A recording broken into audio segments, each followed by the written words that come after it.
ขอถวายความเคารพมายังพระเถรานุเถระที่ได้รับอาราธนาเจริญพรท่านผู้บริหารทุกท่านและท่านสาธุชนทุกท่านรายการเฉลิมฉลองยกวัดไว้ที่เซเว่นที่ได้เริ่มต้นมาจนถึงวันนี้ก็ดังที่ปรากฏอยู่ที่ป้ายการเฉลิมฉลองก็ไม่นึกว่าการสวดมนต์ไหว้พระทุกวันศุกร์และการยกวัดไว้ที่เซเว่นจะยืนยาวขนาดนี้ต้องขออนุโมทนาบริษัท CPO อนุโมทนาต่อคุณกศักดิ์ชัยรัศมีศักดิ์ที่เปิดโอกาสให้คุณปรางรัตน์ได้สร้างสรรค์รายการนี้แล้วก็กระจายไปรายการธรรมะอื่นๆเช่นปัญญาพิรมย์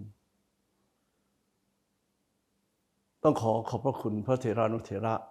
ที่ได้เมตตาไปบรรยายธรรมและวิชาการทั้งหลายที่ได้เมตตาไป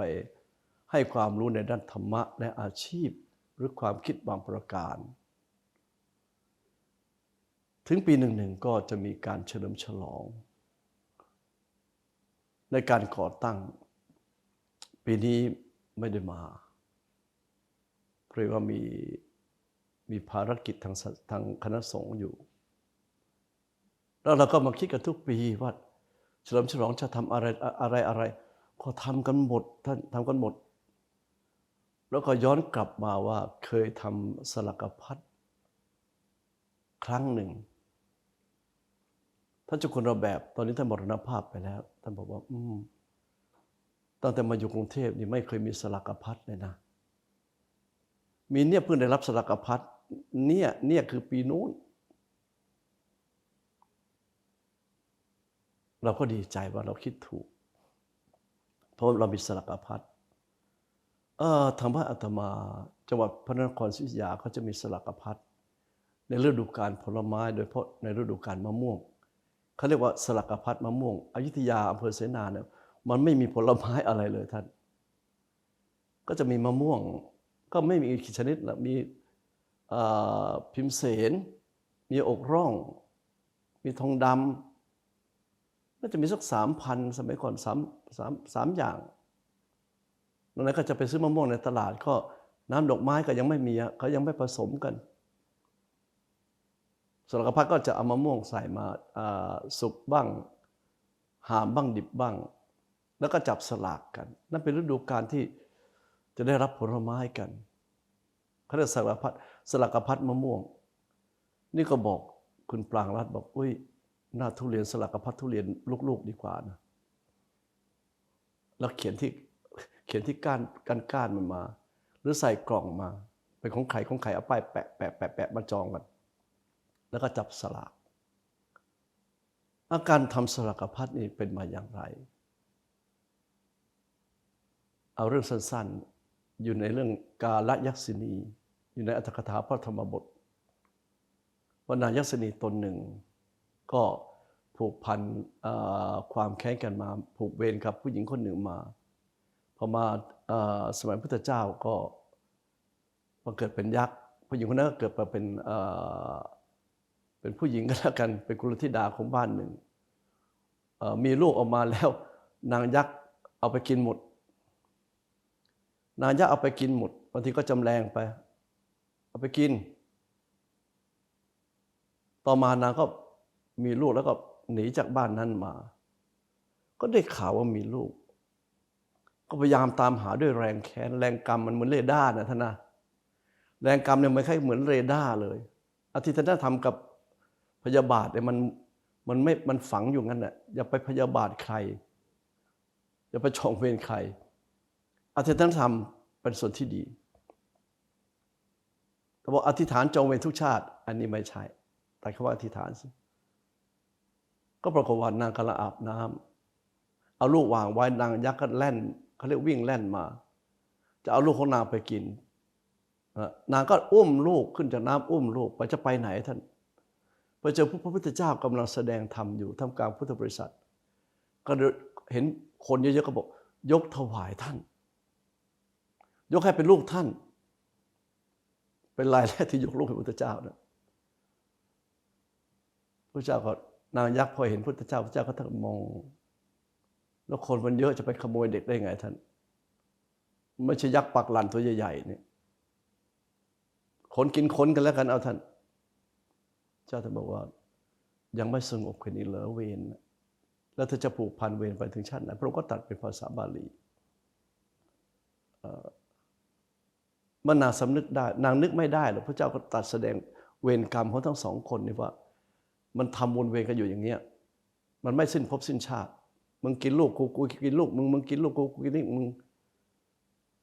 มันก็ปวดร้าวกันไปทุกภพทุกชาติแต่ภพชาติมันลืมไงมันปวดร้าวเฉพาะชาตินี้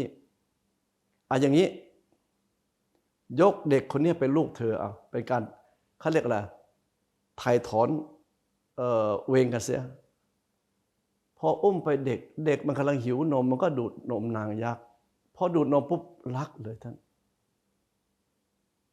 ทั้งนี้ทำยังไงก็ยกให้เป็นแม่บุญธรรมคือนี่แม่ซื้อละท่านนางยักษ์นี้คือแม่ซื้อก็จัดแจงคราวนี้พระเจ้าบอกงั้นไปอยู่ที่บ้านเดียวกันเพราะรักเด็กเขาแล้วนี่ไปอยู่ยังไงก็ต้องไปสร้างเพิงให้อยู่แบบลี้ลับทุกคนมันกลัวคราวนี้นางย่ามันต้องกินมากกว่าคนต้องกินเนื้อแล้วจะเอาเนื้อที่ไหนมาให้กินล่ะท่านไอ้พักมังสาหารมันแพงนะท่านนะถ้ามูลพลาอาหารใต้ดินมันก็ถูกถ้าอย่างอื่นมันก็ถูกลงไปฮะ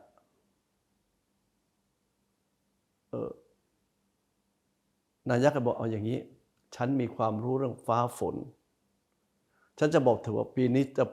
ชาวนาแถวเนี้ยจะปลูกข้าวที่ไหนข้าวถึงจะดีปลูกเดือนอะไรข้าวถึงจะดีปีนั้นปลูกเดือนอะไรข้าวถึงจะดีพืชพันธุ์ก็ปลูกตรงไหนถึงฤดูกาลฝนฤดูกาลแล้งมันเกี่ยวกับพืชพันธุ์ด้วยนะท่านนะอย่ามองเฉพาะฤดูฝนในการทำนานางก็เลยกลายเป็นผู้ทำนายฟ้าฝนเมื่อชาวบ้านเขาข้าวกล้าในนาดีผลไม้ดีการค้าขายดีเงินทองมันก็มากเขาก็เลยเอาของมาให้นางยักษ์เอาผลไม้มาบูชานางยักษ์มาเยอะๆขนาดจะเอาไปไหนล่ะนางก็นึกถึงเวรกรรมก็เลยบอกคนทั้งหลายว่ามาไปทำบุญกับพระพุทธเจ้าพระพุทธเจ้าเป็นผู้ไถ่บาปจากเราก็ได้ทำเป็นยังไงเพราะคนมันเอามาให้ไม่เท่ากันนะพระเจ้าก็เลยตรัสเรื่องการจับสลากนี่ท่านทั้งหลายมีสองแบบให้พระจับก็ได้ให้คนจับเองก็ได้มันจะไม่ว่าเสี่ยงบุญเสี่ยงกรรมอะไรมันไม่ใช่อย่างนั้นนะท่านนะเอาว่าองค์ไหนก็เป็นบุญเท่านั้นเพราะเขาเลือกพระมาให้เราแล้ว9 รูปเนี่ยเขาเลือกพระชั้นยอดมาให้เราแล้วท่านจงดีใจมากน้อยเนี่ยพระท่านวางใจเป็นกลางแล้วเมื่อใจท่านผู้ชมวางใจเป็นกลางท่านก็จะได้บุญเป็นมหาสังฆทานคือใจมันโล่งๆทำใจให้โล่งๆไม่ใช่แหมเราผมไปเจอองค์นี้อยากได้องค์นี้จังเลยเจ้าพระคุณค่อยได้องค์นี้อย่าเลยท่านมันไม่เป็นมหาสังฆทานทำใจโล่งๆโปร่งๆได้บุญทุกองค์แล้วทั้ง9 รูปนี้เวลาให้พรท่านเนี่ยให้ทุกคนเลยท่านจะมากจะน้อยให้ทุกคนเลยแล้วท่านจะมีปัจจัยจับได้แล้วท่านจะใส่ปัจจัยไปด้วยก็ไม่รู้ธรรมยุทธนิกายนะฮะก็เอาพานวางไว้จะที่พานวางไว้ก็ถวายไปแล้วปัจจัยวางจะถวายทุกองค์ก็ได้นะก็แล้วแต่ท่านเพราะฉะนั้นก็เป็นที่น่ายินดีที่ท่านทั้งหลายจะได้บุญมหาสังฆทานสลักพัดแล้วก็จะได้สืบทอดประเพณีตั้งแต่ครั้งพุทธกาลและท้ายที่สุดนี้อานุภาพพระไตรรัตน์วสุทัศน์บรรดามีพระศรีสักยมุนีพระตรีโลกเชษฐ์วิเศษสันพระเศรษฐมุนีพระสุนทรีวานีนั้น 84,000 ธรรมขันธ์อีกเรียกยานอันทรงฤทธิ์80 อรหันต์ทรงศีลธรรมอันศักดิ์สิทธิ์อริยสงฆ์ทั่วถิ่นทิศโปรดประสิทธิ์ใจมงคลขอให้ปราศทุกข์ประสบสุขสถาผลลาภหลังดังสายชนให้เลิศล้นพ้นขนานาเกียรติคุณเกริกปรากฏเกียรติยศโทษทิสาปลอดภัยไร้โรคาชนมาผ่า100 ปีอุปสรรคทั้งหลายใด ทั้งเพศภัยแผกพ่ายหนีสุขเสริมเพิ่มทวีบารมียิ่งเทิน